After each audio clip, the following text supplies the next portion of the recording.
নবীজিকে ভালোবাসার একটা অর্থ হলো নবীজির উপর বেশি বেশি দুরূদ শরীফ পড়া। কি পড়া? কোন দুরূদ শরীফ? হ্যাঁ, বাপদাদার বানানো দুরূদ শরীফ না নবীজির শিখানো?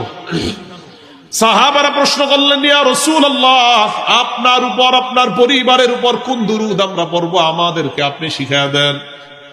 নবী সাহাবাদেরকে শিখায়া দিলেন, আমিও আপনাদেরকে শিখায়া দেই। বলেন আজকের পর নবীর শিখানো দুরূদের উপর আমল করবেন কারা কারা?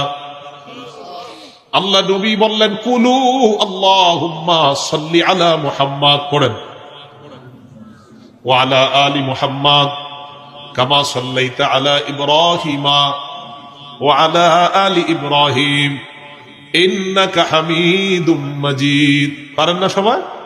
তো এইটা পারেন, তো এইটা পাইরা আপনারা কেন বাপদাদার বানানো একটা দুরূদ পড়ে এরপরে জিলাপি আর সিন্নি নেন?